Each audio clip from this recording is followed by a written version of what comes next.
Assalamualaikum warahmatullahi wabarakatuh. Alhamdulillah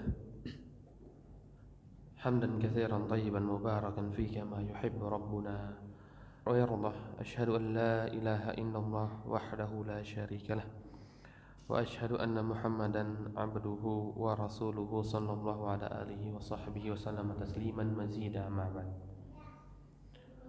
Alhamdulillah, kita akan lanjutkan tentang sejarah hidupnya Abu Bakar As-Siddiq radhiyallahu anhu yang kemarin kita berhenti di beliau mulai menafkahkan hartanya untuk Rasulullah sallallahu alaihi wasallam. Dan pertama itu ketika beliau bermasuk Islam, awal dakwanya Rasul sallallahu alaihi wasallam disokong dana dari Abu Bakar As-Siddiq radhiyallahu anhu dan juga oleh Khadijah binti Khuwailid radhiyallahu anhumah. Maka Abu Bakar As-Siddiq radhiyallahu anhu pun menyokong umat ini dengan hartanya, yaitu beliau memerdekakan beberapa budak dari kalangan kaum muslimin, dan bahkan sampai disebutkan dalam riwayat uangnya habis untuk memerdekakan budak-budak yang ada. Yang kemarin telah kita sebutkan bahwa Abu Bakar As-Siddiq radhiyallahu anhu membeli Bilal bin Abi Rabah sebanyak 360 dirham atau 9 uqiyah. Satu uqiyah 40 dirham. 360 dirham. Sedangkan nisab kita untuk permasalahan zakatul mal, nisabnya hanya 200 dirham. Berarti hampir 2 kali lipat yang dikeluarkan oleh Abu Bakar Siddiq radhiyallahu anhu untuk membeli Bilal.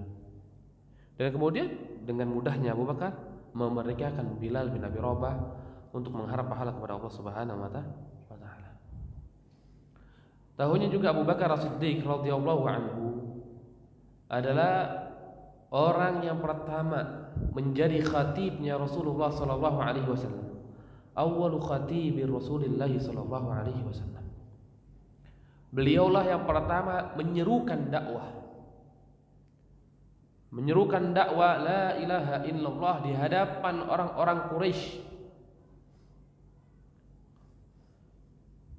yang dimana para sahabat Nabi Shallallahu Alaihi Wasallam ketika itu tidak ada yang berani untuk menyerukan dakwah la ilaha illallah selain Rasulullah Shallallahu Alaihi Wasallam saja. Karena ini baru fase pergantian dari dakwah sirriyah menjadi dakwah jahriyah. Maka Abu Bakar Siddiq radhiyallahu anhu mengambil peran pertama khatib di dalam Islam setelah Rasulullah sallallahu alaihi wasallam, itu adalah Abu Bakar As-Siddiq radhiyallahu anhu. Yang di mana Abu Bakar As-Siddiq radhiyallahu anhu ketika menyerukan kepada orang-orang Quraisy untuk la ilaha illallah, untuk berkata la ilaha illallah, hanya menyembah kepada Allah Subhanahu wa taala, meninggalkan berhala-berhala yang ada, maka orang-orang musyrikin ketika itu kesal, tidak suka dengan perbuatannya Abu Bakar As-Siddiq radhiyallahu anhu. Bahkan disebutkan dalam riwayat sebelumnya Rasulullah sallallahu alaihi wasallam telah diserang oleh musyrikin. Sampai Rasulullah sallallahu alaihi wasallam menyentuh Ka'bah, dinding Ka'bah, karena diangkat oleh orang-orang musyrikin. Ada yang mengangkat Rasul, ada yang menurunkan, ada yang memukul Rasul. Maka disebutkan oleh Ali bin Abi Thalib radhiyallahu anhu, orang yang paling berani adalah Abu Bakar As-Siddiq radhiyallahu anhu. Karena pada waktu tersebut yang lain dari kaum muslimin terdiam dan tidak mampu untuk membela Rasulullah sallallahu alaihi wasallam. Maka kemudian Abu Bakar As-Siddiq radhiyallahu anhu jalan dari kejauhan sambil menyerukan kepada orang-orang musyrikin untuk beriman kepada Rasulullah sallallahu alaihi wasallam dan bahkan menyingkirkan orang-orang musyrikin yang sedang mengepung Rasulullah sallallahu alaihi wasallam. Ketika menyingkirkan satu demi satu dari kaum musyrikin, maka tiba-tiba Utbah bin Abi Rabi'ah atau bin Rabi'ah memukul Abu Bakar As-Siddiq radhiyallahu anhu. Kemudian Abu Bakar dipukulilah oleh orang-orang musyrikin Quraisy dan terutama oleh Utbah dengan sepatunya, dengan sendalnya. Sendal dahulu berbeda dengan sendal kita. Sendal dahulu itu ada kayunya di bawahnya. Maka sampai disebutkan dalam riwayat, mukanya Abu Bakar As-Siddiq radhiyallahu anhu tidak terbentuk karena kerasnya pukulannya Utbah ini. Dan bahkan sampai berkucuran darah Abu Bakar As-Siddiq radhiyallahu anhu. Dan sampai pingsan. Kemudian Bani Taim mengetahui Abu Bakar disiksa, Abu Bakar dipukul, maka Bani Taim walaupun mereka tidak beriman kepada Rasulullah sallallahu alaihi wasallam, mereka mengangkat Abu Bakar dan membawa Abu Bakar ke rumahnya ibunya. Kemudian keluar dan berkata kepada Utbah, "Wahai Utbah, kalau seandainya Abu Bakar meninggal, aku akan bunuh engkau. Kami akan bunuh engkau kalau seandainya Abu Bakar Siddiq radhiyallahu anhu meninggal." Karena dalam keadaan yang sangat parah, sampai disebutkan tidak terbentuk lagi mukanya. Yang dahulu beliau itu memiliki julukan Al-Atiq, masih ingat? Apa salah satunya? Karena ketampanannya Abu Bakar Siddiq radhiyallahu anhu. Tapi tiba-tiba dirusak oleh orang-orang musyrikin. Dipukul.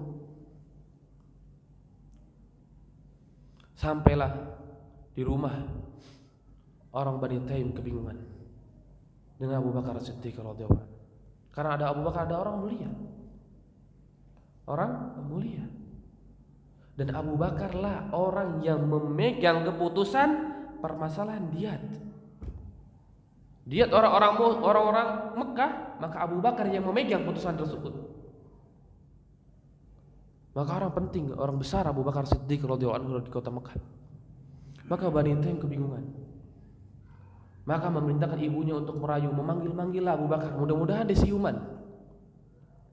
Maka ibunya masuklah ke kamarnya Abu Bakar As-Siddiq radhiyallahu anhu. Mulai dipanggil, nak. Dipanggillah dan dipanggil. Sampai siuman Abu Bakar As-Siddiq radhiyallahu anhu.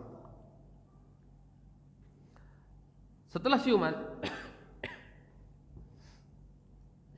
Abu Bakar As-Siddiq radhiyallahu anhu berkata kepada ibunya, karena ibunya selalu berkata kepada Abu Bakar, makanlah nak dan minumlah, karena darah terus berkucuran dari kepalanya Abu Bakar As-Siddiq radhiyallahu anhu. Tapi Abu Bakar As-Siddiq radhiyallahu anhu berkata, ma fa'ala Rasulullah sallallahu alaihi wasallam. Bagaimana keadaan Rasulullah sallallahu alaihi wasallam? Yang beliau ingat tentang Rasulullah sallallahu alaihi wasallam, beliau tidak pikirkan dengan dalam tubuhnya bagaimana bentuk mukanya. Beliau tidak pikirkan darah yang terus mengalir. Tapi beliau bertanya, bagaimana keadaan Rasulullah sallallahu alaihi wasallam? Karena beliau ingat ketika itu Rasulullah sallallahu alaihi wasallam pun disiksa oleh orang musyrikin. Maka pertama kali ketika beliau siuman, maka beliau tanya tentang bagaimana keadaan Rasulullah sallallahu alaihi wasallam. Maka ibunya berkata, nanti dulu, makan dulu engkau. Kemudian setelah makan kita akan datangi Rasulullah sallallahu alaihi wasallam. Biar engkau hidup dulu, biar engkau ada kehidupan. Ada diharapkan engkau hidup, karena engkau sudah dalam keadaan kritis. Dalam keadaan kritis. Maka kemudian Abu Bakar radhiyallahu anhu berkata, "La, tidak. Aku tidak akan makan sampai aku mendengar kabarnya Rasulullah sallallahu alaihi wasallam." Maka kemudian ibunya berkata, Abu Bakar radhiyallahu anhu berkata kepada ibunya, "Ya Ummah, tolonglah engkau panggilkan Ummu Jamil Tolong kau panggilkan Ummu Jamil, yaitu Fatimah binti Khattab radhiyallahu anha. Bukan Ummu Jamil istrinya Abu Lahab, tapi Ummu Jamil Fatimah binti Khattab radhiyallahu anhu. Ini yang rajih, Fatimah binti Khattab.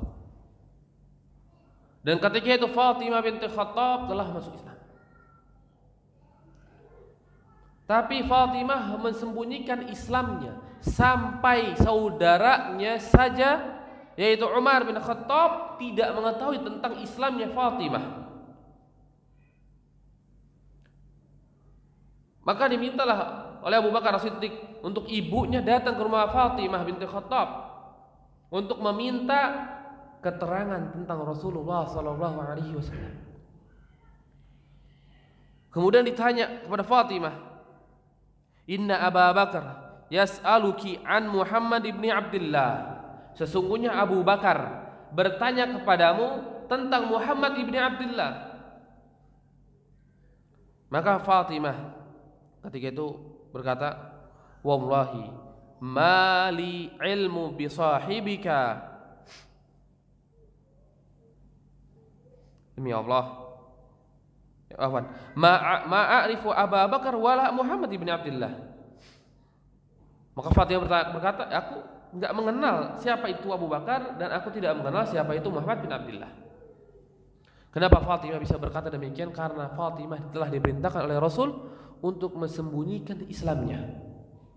Seluruh kaum muslimin diperintahkan untuk menyembunyikan Islamnya, tidak diperbolehkan untuk terang-terangkan, untuk menampakkan kepada manusia, karena ditakutkan nyawa mereka akan hilang. Sebagaimana kejadian kepada Abu Bakar, kepada Rasulullah SAW. Maka Fatimah berkata, enggak tahu, enggak kenal saudara anakmu dan juga enggak kenal Muhammad bin Abdullah. Kemudian Fatimah berkata, "Wa in kunti tuhibbin an adhaba ma'aki ila ibnik." Tapi kalau engkau ingin, yaudah kita pergi ke anakmu itu, kepada anakmu itu. Kemudian pergilah Fatimah dengan Ummu Khair. Ummu Khair adalah ibunya Abu Bakar As-Siddiq radhiyallahu anhu. Ketika masuk, maka Fatimah melihat bagaimana keadaan Abu Bakar As-Siddiq radhiyallahu anhu, yang sangat mengenaskan.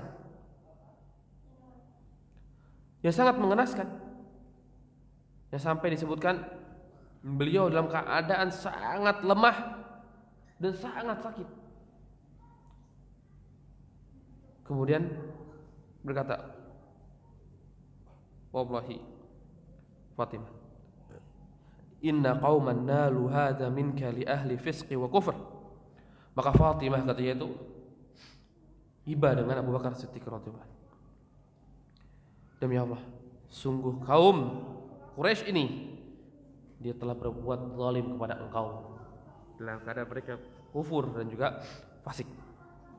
Wa inni la rajau an yattaqimallahu lak minhum.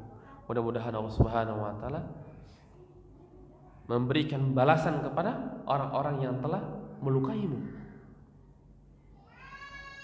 Kemudian berkata, mengintip kepada Abu Bakar Siddiq. Maka Abu Bakar berkata lagi bersama, "Ma fa'ala Nabi sallallahu alaihi wasallam?" Bagaimana keadaan Rasul? Bagaimana keadaan Rasul sallallahu alaihi wasallam? Sedangkan ketika itu jumlah kaum muslimin hanya 30-an. 30-an kaum muslimin. Hanya beberapa orang yang tahu tentang keadaan Rasulullah sallallahu alaihi wasallam dan hanya beberapa orang yang tahu persembunyiannya Rasulullah sallallahu alaihi wasallam. Dan salah satunya adalah Fatimah. Maka kemudian Fatimah melirik kepada ibunya Abu Bakar As-Siddiq radhiyallahu anhu. Karena ibunya Abu Bakar belum beriman. Ibunya Abu Bakar belum mengucapkan asyhadu an la ilaha illallah wa anna Muhammadar Rasulullah. Ditakutkan kabar rahasia ini tersebar ke orang Quraisy. Kabar persembunyian Rasulullah, kabar tentang markasnya Rasulullah sallallahu alaihi wasallam tersebar kepada orang Quraisy. Maka tujuan Rasul terputus dari menjaga kaum muslimin yang telah beriman. Maka Fatimah melirik Dan kemudian Abu Bakar As-Siddiq radhiyallahu anhu berkata, "Hadhi ummi, fala syai'a 'alaiki minha." Ini ibuku. Udah biarkan saja. Bicara engkau, di mana Abu Rasulullah sallallahu alaihi wasallam? Bagaimana keadaan Rasulullah sallallahu alaihi wasallam? Maka menyebutkan salim, saleh. Rasulullah SAW dalam keadaan selamat dan juga saleh, sehat walafiat. Keadaan Rasulullah SAW itu sangat sehat. Maka Abu Bakar Siddiq radhiyallahu anhu belum tenang hatinya karena belum melihat Rasulullah SAW langsung. Maka ditawarkan minum dan makan. Maka Abu Bakar berkata, "Ya ummi, bawalah aku ke hadapan Rasulullah SAW, baru aku makan dan minum setelah itu." Ibunya berkata, "Bukankah engkau sudah tahu bagaimana keadaan Muhammad? Bagaimana kecintaan Abu Bakar Siddiq radhiyallahu anhu kepada Rasulullah SAW, yang tidak bisa dinilai dengan apapun. Sangat besar. Orang dalam keadaan kritis, dalam keadaan mengenaskan, masih saja memikirkan orang lain daripada dirinya. Yang dipikirkan adalah Rasulullah SAW.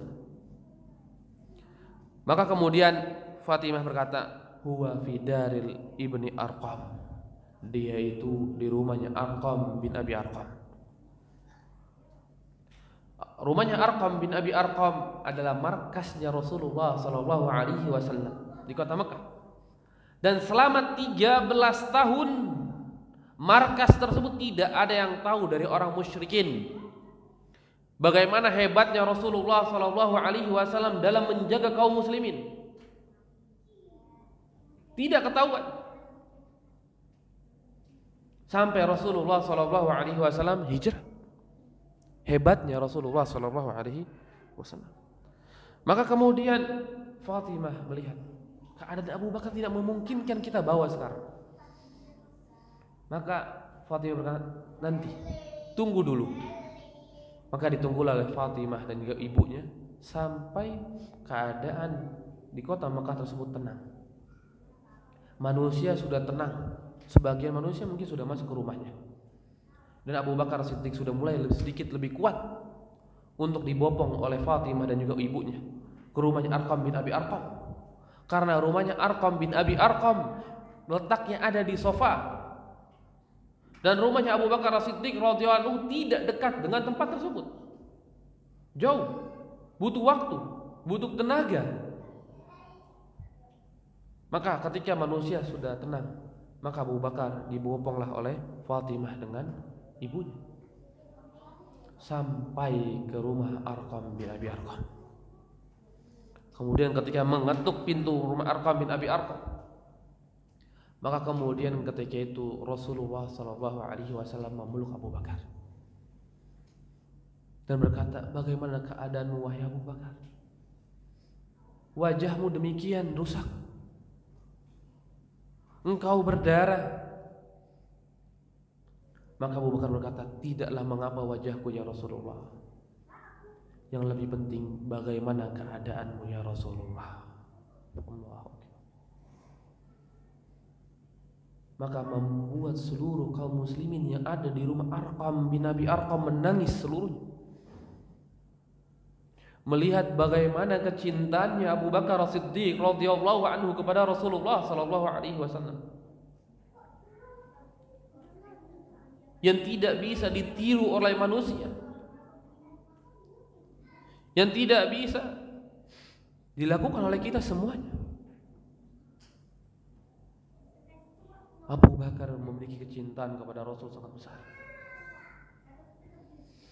Maka kemudian setelah itu Abu Bakar berkata, "Ya Rasulullah, hadhihi ummi wa hiya barratun biwalidayhi." Wahia barratun biwalidayha. Ya Rasulullah, inilah ibuku. Ibuku ini adalah orang yang berbakti kepada ibunya. Ud'allah la, doakanlah ya Rasulullah kepada Allah Subhanahu wa ta'ala untuk masuk Islam ibuku. Maka disebutkan oleh Abu Bakar As-Siddiq, belumlah selesai tangannya Rasulullah sallallahu alaihi wasallam diturunkan, tiba-tiba ibunya berkata, asyhadu an la ilaha illallah wa anna muhammadar rasulullah. Ibunya melihat bagaimana anaknya begitu besar pembelaannya kepada Rasul, begitu cinta kepada Rasul, menunjukkan agama yang dibawanya adalah agama yang sangat besar, membuat hati ibunya luluh. Dan salah satunya berkat doanya Rasulullah sallallahu alaihi wasallam. Maka masuk Islamlah ibunya Abu Bakar As-Siddiq radhiyallahu anhu. Dan tertinggallah ayahnya Abu Quhafah sampai Fathul Makkah. Ibunya masuk Islam terlebih dahulu, tapi bapaknya Abu Quhafah terlambat masuk Islam sampai Fathul Makkah. Maka kemudian Abu Bakar Siddiq radhiyallahu anhu ketika di tahun 5 Hijriah, setelah bulan Ramadan, diperintahkan oleh Rasulullah sallallahu alaihi wasallam untuk hijrah. Untuk hijrah ke Habasyah. Hijrah yang kedua dalam catatan kaum muslimin. Maka Abu Bakar As-Siddiq radhiyallahu anhu memiliki perasaan yang sangat sedih karena akan berpisah dengan Rasulullah sallallahu alaihi wasallam. Tapi karena ini perintah Rasul, maka Abu Bakar jalan. Maka jalanlah Abu Bakar As-Siddiq sampai ke pelabuhan dekat negeri Yaman. Kemudian bertemu dengan seorang musyrik yang bernama Ibnu Daghinnah. Kemudian Ibnu Daghinnah tersebut berkata kepada Abu Bakar As-Siddiq, "Ya Abu Bakar, misluka la yurad." Wahai Abu Bakar, orang sepertimu itu enggak ditolak, tak pantas untuk diusir. Maka kembalilah engkau ke Mekah, dan engkau di atas jiwari, dan engkau atas tanggunganku. Maka kembalilah Abu Bakar Siddiq radhiyallahu anhu ke negeri Mekah, di atas tanggungannya Ibnu Daghinnah. Sampailah Ibnu Daghinnah dipaksa oleh orang musyrikin untuk memerintahkan kepada Abu Bakar Siddiq radhiyallahu anhu untuk salat di dalam rumah dan mengunci rumahnya supaya orang-orang tidak mendengar bacaan Al-Qur'annya Abu Bakar Siddiq radhiyallahu anhu. Maka Abu Bakar berkata kepada Ibnu Daghinnah, "Ya Ibnu Daghinnah, qad raddatu ilaika jiwaruk." Wahai Ibnu Daghinnah, maka ketahuilah, pada hari ini aku telah kembalikan kepadamu jiwa penjagaanmu tersebut. Wa ana ala jiwarillah, dan aku di atas tanggungannya Allah Subhanahu wa taala. Aku kembalikan, dan aku tidak mungkin untuk mensembunyikan agama ini. Abu Bakar As-Siddiq radhiyallahu anhu sangat besar. Maka lihat bagaimana keadaan ketika Isra dan Mi'raj. Ketika Isra dan Mi'raj, orang-orang mulai ragu. Bahkan Abu Jahal berkata kepada Rasulullah sallallahu alaihi wasallam, "Bagaimana kalau seandainya aku kumpulkan orang-orang Quraisy untuk engkau ceritakan bagaimana keadaan Isra dan Mi'rajmu?" Karena Abu Jahal tahu ini peluang untuk menjatuhkan Rasulullah sallallahu alaihi wasallam. Karena Isra dan Mi'raj adalah sebuah kejadian yang di luar akal pikiran manusia ketika itu.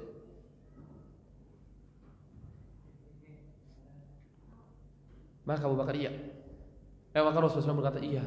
Maka Rasulullah menceritakan bagaimana keadaan Isra dan Mi'rajnya Rasulullah sallallahu alaihi wasallam. Setelah diceritakan, maka membuat heboh kota Mekah, sampai orang muslimin ketika itu mulai di hati-hati mereka ada keraguan dengan Rasulullah sallallahu alaihi wasallam. Dan bahkan disebutkan oleh Syekh Abdul Razak hafizahullah taala, sebagian di antara mereka ada yang keluar dari Islam. Maka mereka bersegera datang kepada Abu Bakar Siddiq. dan keadaan Abu Bakar ketika itu lagi di luar kota Mekah. Maka ditanya, sungguh saudaramu ataupun sahibmu telah mengklaim dirinya telah diisrakan, dijalankan dalam malam hari dari negeri Mekah menuju Palestina, dari Masjidil Haram menuju Masjidil Aqsa. Maka Abu Bakar berkata, cuma hanya perkataan, aqalahu, apakah dia benar itu berkata itu? Benar tidak Nabi Muhammad SAW berkata bahwa dia Isra dari negeri Mekah menuju negeri Palestina, dari Masjidil Haram menuju Masjidil Aqsa? Maka jawaban iya, dia benar berkata demikian. Maka berkata Abu Bakar As-Siddiq dengan keyakinan yang tinggi kepada Allah Subhanahu wa taala, "Idzan shadaqa Muhammad, shadaqa Rasulullah sallallahu alaihi wasallam." Maka benarlah apa yang diucapkan Rasulullah sallallahu alaihi wasallam. Tidaklah mungkin Rasulullah sallallahu alaihi wasallam itu bohong. Yang dimana kaum muslimin sebagian ada mulai ragu dengan Rasul, tapi Abu Bakar As-Siddiq sangat yakin dengan apa yang dibawa oleh Rasulullah sallallahu alaihi wasallam. Maka ketika itu orang musyrikin bertanya, bagaimana engkau bisa yakin dengan keyakinan yang begitu besar? Bukankah ini adalah sebuah kejadian yang di luar nalar manusia? Orang jalan dari negeri Mekah menuju negeri Palestina, dan bahkan jalan dari bumi sampai menuju Sidratul Muntaha. Bukankah ini di luar nalar? Mungkin di zaman kita sekarang untuk pergi dari Masjidil Haram sampai ke Masjidil Aqsa itu sudah masuk logika. Tapi dari bumi sampai ke Sidratul Muntaha, sampai bertemu dengan Allah Subhanahu wa taala, itu masih di luar nalar. Tapi Abu Bakar dengan yakin, iya, benar terjadi hal tersebut. Kenapa engkau bisa beriman dengan yakin? Maka jawabannya Abu Bakar As-Siddiq radhiyallahu anhu, bagaimana aku tidak bisa beriman dengan hal tersebut, sedangkan aku setiap hari mengimani bahwa Rasulullah sallallahu alaihi wasallam diturunkan wahyu dari langit sampai menuju beliau. Bukankah ini lebih berat turunnya wahyu berulang dan berulang, sedang walaupun hanya sebatas sekali Rasulullah sallallahu alaihi wasallam diangkat ke langit?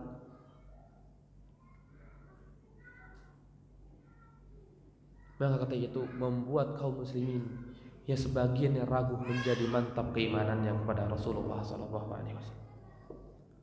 Beliau menyelamatkan kaum muslimin dari kekufuran yang ada, dari mendustakan Rasulullah sallallahu alaihi wasallam. Dan juga lihat bagaimana Abu Bakar As-Siddiq radhiyallahu anhu ketika hijrah ke negeri Madinah. Hijrah ke negeri Madinah, beliau berkata kepada Rasulullah sallallahu alaihi wasallam, "Idzan li lil hijrah." Ya Rasulullah, izinkan kepadaku untuk hijrah. Maka jawab Rasulullah, "Jangan wahai Abu Bakar. Jangan ya Abu Bakar. Mudah-mudahan Allah Subhanahu wa taala menjadikan engkau hijrah ada sahabatmu."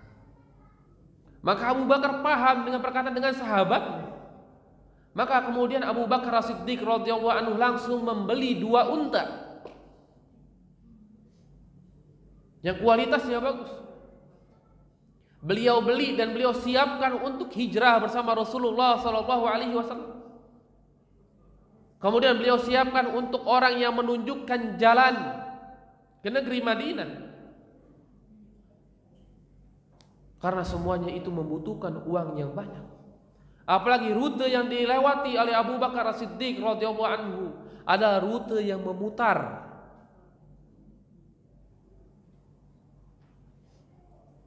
Maka Abu Bakar As-Siddiq radhiyallahu anhu menunggu Rasulullah sallallahu alaihi wasallam diizinkan untuk hijrah. Maka sampailah pada suatu hari sebuah malam yang dimana orang musyrikin telah sepakat seluruhnya, seluruh qabail, seluruh suku-suku orang Quraisy telah sepakat untuk membunuh Rasulullah sallallahu alaihi wasallam. Mereka memerintahkan kepada setiap suku untuk mengutus seorang pemuda. Maka berkumpullah pemuda-pemuda orang Quraisy untuk membunuh Rasulullah SAW secara berbarengan. Kenapa dilakukan hal tersebut? Supaya Bani Hashim, baninya Rasulullah SAW, tidak menuntut darah. Tinggal kita bayarkan diat, selesai. Karena Bani Hashim akan susah untuk menuntut darah dari sekian suku yang banyak. Maka sudah sepakatlah, sudah berkumpullah mereka di rumahnya Rasulullah SAW. Maka Rasulullah kemudian ketika itu keluar tanpa dilihat oleh mereka. Rasulullah melemparkan pasir-pasir. Kemudian Allah Subhanahu wa taala menyampaikan pasir tersebut di atas mata-mata mereka dan menyebabkan mereka ragu siapa yang keluar. Dan akhirnya mereka menunggu sampai subuh. Sedangkan Rasulullah SAW ketika itu sudah keluar dan sudah berada di rumah Abu Bakar As-Siddiq. Kemudian berkata Rasulullah, wahai Abu Bakar, azinallahu lil hijrah. Allah Subhanahu wa taala telah mengizinkan kepadaku untuk hijrah. Maka Abu Bakar dengan bahagianya berkata, as-suhbah ya Rasulullah. Apakah ini sahabat yang akan menemani engkau dalam hijrah ke negeri Madinah? Maka berkata Rasulullah, as-suhbatu suhbah. Iya, ini yang telah dijanjikan oleh Allah Subhanahu wa taala untukmu. Maka Abu Bakar As-Siddiq kemudian setelah itu menangis sampai Aisyah radhiyallahu anha berkata, tidaklah aku melihat ada seorang dewasa menangis dengan tangisan yang sangat gembira melebihi Abu Bakar As-Siddiq radhiyallahu anhu. Karena beliau menangis, tapi menangisnya gembira, bukan nangis karena ketakutan. Sedangkan dalam permasalahan hijrah ke negeri Madinah, Abu Bakar sudah tahu bahwa orang Quraisy telah sepakat untuk membunuh Rasulullah SAW. Hijrah ke negeri Madinah bukan taruhannya sekedar letih, tapi taruhannya nyawa. Tapi hal tersebut dilupakan oleh Abu Bakar As-Siddiq radhiyallahu anhu. Tapi karena dia bergembira bisa menemani Rasulullah SAW. Maka sampai Umar berkata, Lailatu, malam yang dimana Abu Bakar bersama Rasul ketika hijrah itu lebih baik daripada Umar dan keluarganya Umar. Umar berkata demikian, maka benarlah perkataan Umar radhiyallahu anhu. Maka mulailah hijrah Rasulullah SAW bersama Abu Bakar As-Siddiq, yang insyaallah kita akan lanjutkan di pertemuan yang akan datang, tentang mulai dari hijrahnya Rasulullah SAW bersama Abu Bakar sampai di akhir sirahnya Abu Bakar As-Siddiq radhiyallahu anhu. Wa akhiru da'wana alhamdulillahirabbil alamin. Assalamualaikum warahmatullahi wabarakatuh.